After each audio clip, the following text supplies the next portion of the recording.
Hi, Terri Gillespie here, and this is Book Review, the books I loved, and this is episode 12.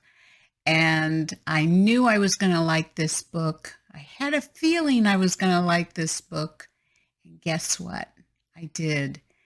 This month's featured book is The Librarian's Journey. We don't have just one award-winning author, we have four, and they are Patti Smith Hall, Cynthia Hickey, Marilyn Turk, and Kathleen Ybarra. And the actual release date for this book is October 1st, and you're going to be seeing this sometime toward the end of September. But don't worry, you can pre-order this book, and there'll be more information about that down below in the description section. And also, by the way, be sure to like, comment, and share this video, because the more you do that, the more wholesome, clean romances like this will get out there in the YouTube world. And we want that, definitely. And a shout out of thanks to NETGALLEY and to Barbour Publishing for the complimentary copy for an unbiased review. And this is my unbiased review. This book will be available in paperback and ebook, and the genre is Christian, historical fiction, and romance. And Patti is my October's author highlight feature, so I will be focusing most of my comments on Patti. So Patti's website is pattismithhall.com, and of course that will be in the description section. And in the description section, as you're going on your way down, if you haven't already subscribed to my YouTube channel, then please subscribe. And when you see that little dingy bell come up, be sure and click that bell, and you won't miss any of the new episodes of books pre-reviews, books reviews, and the author highlights, where I actually interview the authors. So I thought I would go ahead and give you a bio of Miss Patti. This is a very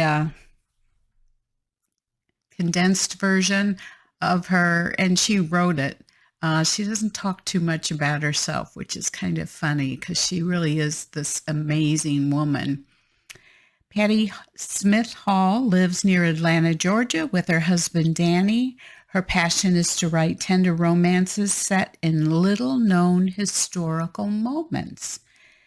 She was winner of the 2008 ACFW Genesis Award, and that's how we met, is through ACFW. She's been published both traditional and indie, and writes devotionals for Journey magazine. Patti is an active member of ACFW and Faith, Hope, and Love writing group.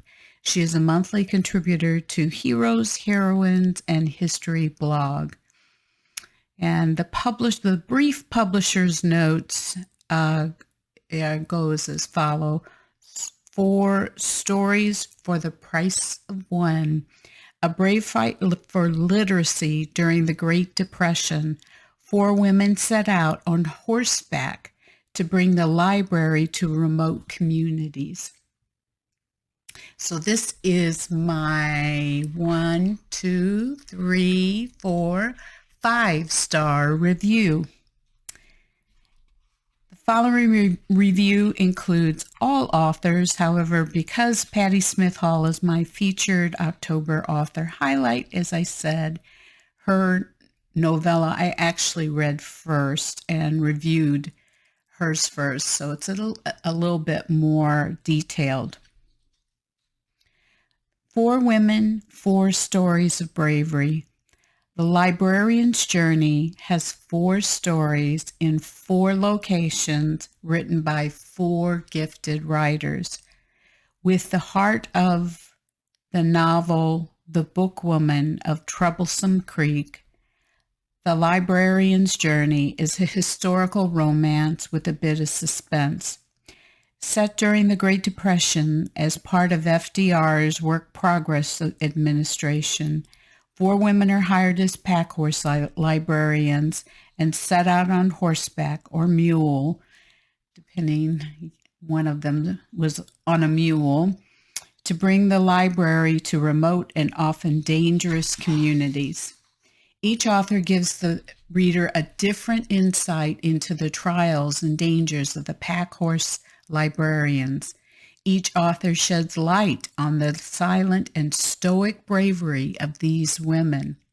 To think there were actually women who risked their lives for the sake of literacy is both inspiring and thought-provoking. I kept asking myself, what do I risk helping others? The first story, Love's Turning Page by Cynthia Hickey, was one of my favorites. It gave me bits of history and, of course, a believable love story. For Such a Time by Patty Smith Hall. Patty is such a trustworthy author.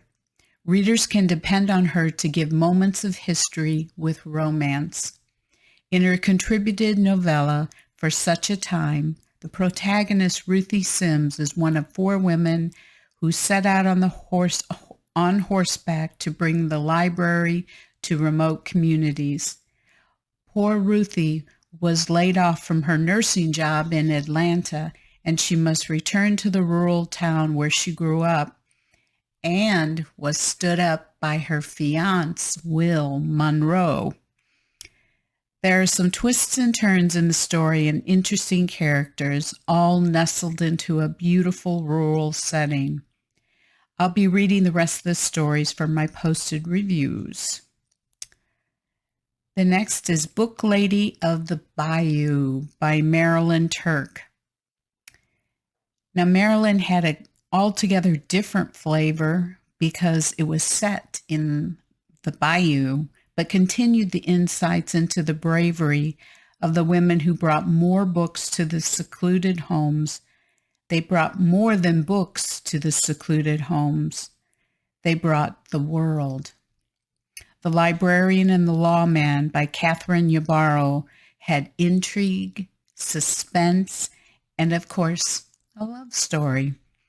The common thread within all these stories and what was most endearing to me were the recipients of the tattered and worn books and magazines.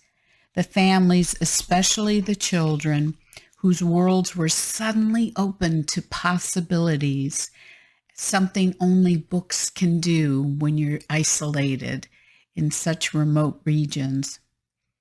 And of course, this evermore speaks to the power of good stories. I highly recommend The Librarian's Journey for those interested in good stories highlighting little-known times and heroes in history, and of course, clean, believable romance. I received an advance copy of this book in eBook form from Barbour Publishers and NetGalley, and this is my unbiased review, as I said before.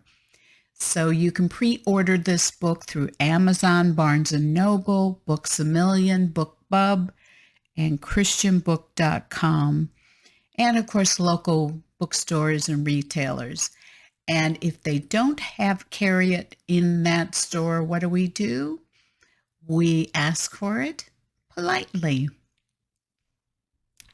My reviews are posted on applicable venues such as Amazon, BookBub, Goodreads, Barnes & Noble, Books A Million, NetGalley, and of course ChristianBook.com. And remember also in that description section, there's a link to my website and how to sign up for my newsletter. And right now, there are 2 free gifts. The first gift is the first chapter of my newest release, and the second gift is a surprise gift that comes a week later, and I hope you'll be blessed. I've received a lot of people who have said how much they've been blessed by the second gift. Also, I have a link to my own books, and I appreciate you checking those out. And I appreciate any follows, subscribes, and likes on Facebook, Twitter, Pinterest, BookBub, Goodreads, Instagram, and MeWe. Thanks so much this week, this month, for watching my book review, The Books I Love. Stay tuned next month for another episode.